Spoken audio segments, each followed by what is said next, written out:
Les Vikings régnèrent sur les mers du nord de l'Europe dans une période qu'on fait commencer le 8 juin 793 avec le sac de l'abbaye de Lindisfarne en Angleterre dans le Northumberland et qu'on fait finir le 14 octobre 1066 avec la bataille de Stamford Bridge dont nous allons traiter. L'Angleterre avait déjà un passé commun avec les Vikings. En effet, celle-ci fut partagée entre des royaumes saxons à l'ouest et, depuis le 9e siècle, danois à l'est, et ce jusqu'en 954. Malgré la perte du Danelaw, la partie danoise de l'Angleterre, Knut le Grand réussit plus tard à se tailler un empire à la pointe de l'épée, réunissant le Danemark, la Norvège et toute l'Angleterre. Le roi Knut meurt en 1035 et un de ses fils illégitimes, Harald Harefoot, prend le pouvoir en Angleterre. Les royaumes de Norvège et de Danemark sont donc de nouveau séparés. En 1040, Harald Harefoot meurt, tout comme le roi du Danemark peu après.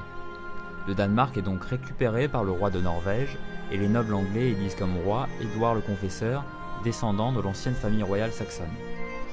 En 1046, les royaumes du Danemark et de Norvège sont séparés de nouveau suite à la mort du roi. Harald Hardrada, l'impitoyable, prend donc le pouvoir en Norvège. Ancien chef de la garde impériale à Byzance, amateur de poésie et skald, c'est-à-dire une sorte de barbe, il est un roi particulièrement flamboyant. On pourrait croire que le phénomène viking est sur le point de s'essouffler. C'est donc dans un de ces derniers soubresauts qu'intervient la guerre de succession d'Angleterre. C'est dans cette période d'essoufflement du phénomène viking qu'a lieu le renforcement de la monarchie centrale, en défaveur des pouvoirs de seigneurs locaux. En cas d'attaque, les Vikings pouvaient riposter très vite. Un land, c'est-à-dire un territoire ou domaine, était divisé en hund. Une fraction de ce territoire capable de fournir et d'entretenir une centaine d'hommes aptes à se battre. Ces hund étaient eux-mêmes divisés en unités, capables de fournir un homme et son équipement. Plusieurs de ces hommes permettant de réunir un banc de rameurs. Pour réunir ces hommes, il fallait déclencher le Leidung en allumant des feux reconnaissables de loin et en faisant circuler un signe caractéristique visible par les guerriers. En Suède, l'armement est composé d'un bouclier d'abord rond, qui devient plus tard rectangulaire, une lance dont le fer typique est en forme de losange, une épée longue à tranchant double, d'environ 1 mètre de longueur, mais de qualité moyenne, un casque conique protégeant une grande partie du visage, une côte de maille ayant supplanté les protections en laine ou en cuir, un arc et des flèches, qui s'y ajoute une hache en Norvège. Cette hache peut être de jet ou d'assaut, les Vikings ne se séparent jamais de leurs armes, même pour faire leurs besoins.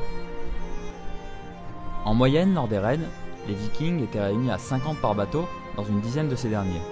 Ils faisaient preuve d'une grande habileté à exploiter la situation, attaquant les lieux peu défendus, souvent les lieux de culte, de manière à avoir la supériorité numérique, dure à obtenir pour ces centaines de Vikings en terre étrangère. Ils préféraient également attaquer le dimanche ou les jours fériés lorsqu'ils se rendaient en terre chrétienne. Leurs raids étaient réalisés à une vitesse remarquable, et ce grâce à leurs bateaux, par exemple le Knorr, et leurs chevaux. Opérant en commando, leur arme principale est la ruse et l'effet de surprise, se documentant pour connaître les points faibles de défense ennemies.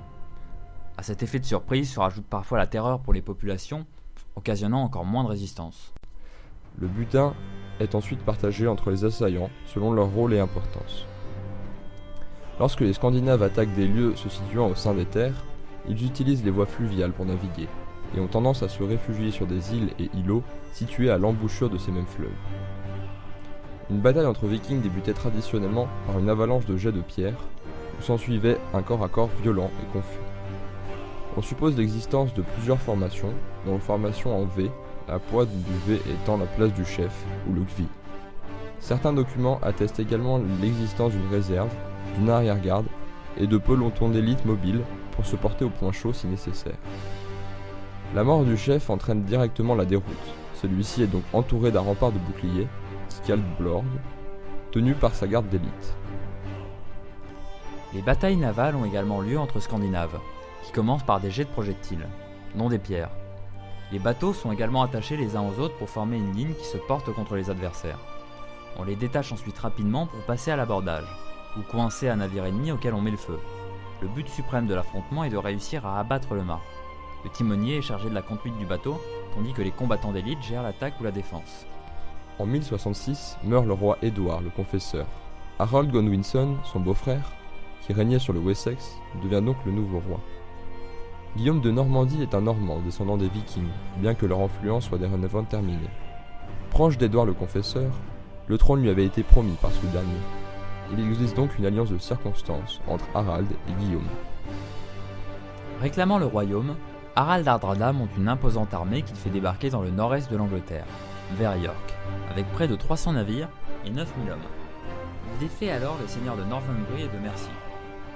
Il est allié à Tostig, ancien seigneur de Northumbrie, et frère d'Harold de Windsor, roi d'Angleterre, et aussi au Jarl des Orcades, archipel situé au nord de l'Écosse.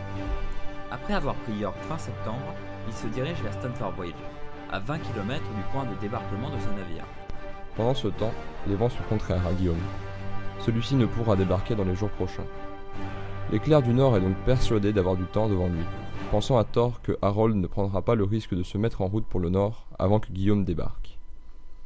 Le roi Harold réunit alors une armée, dont font partie les fameux Huskarl, armée d'élite, et monte en direction de l'armée norvégienne, à marche forcée.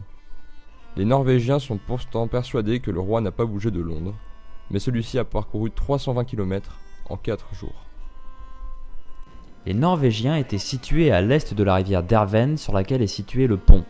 Ne s'étant pas préparés à une attaque, ils sont particulièrement mal organisés. De plus, ils avaient renvoyé la moitié de leur effectif pour surveiller les bateaux, pendant qu'ils attendaient la venue d'otages et de tribus. Les Norvégiens n'avaient pas posté d'éclaireurs ou d'avant-postes, en conséquence, les Saxons n'ont eu aucune difficulté à s'approcher de l'armée norvégienne par l'ouest, se cachant derrière une crête.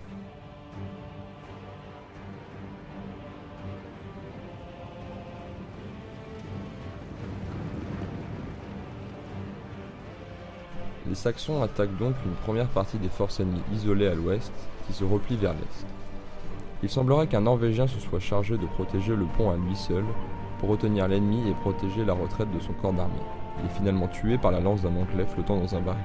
Les Norvégiens ont adopté une formation en longueur, mais manquant de profondeur, pour compenser de la supériorité numérique. L'armée viking a presque une forme circulaire, et ce, pour éviter d'être contournée sur les flancs. Les Vikings forment également un mur de boucliers, adoptant une posture défensive.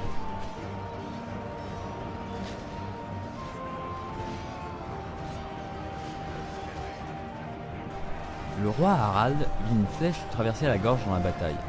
Il mourut, tout comme le Jarl de Tostig. Peu après, les hommes ayant été chargés de garder les navires se joignent à la bataille. Or, les troupes norvégiennes partent en déroute. Ils ne font donc pas le poids face aux troupes saxonnes, car même s'ils sont équipés, leur morale est déjà bas et ils viennent de parcourir 20 km dans la journée. Suite à la défaite norvégienne, l'armée du roi d'Angleterre doit pratiquer une marche forcée vers le sud de l'Angleterre pour affronter le duc Guillaume de Normandie. La défaite à Hastings, le 14 octobre 1066, entraînera la conquête de l'Angleterre par les Normands. C'est à peu près à cette date que cessent l'ère viking et les raids scandinaves vers l'étranger. Avec la christianisation et la centralisation de ces royaumes, les Scandinaves ont fait cesser leurs raids vers l'étranger, aussi bien qu'à l'ouest qu'à l'est, laissant leur influence sur les terres qui s'étendront jusqu'à Jérusalem.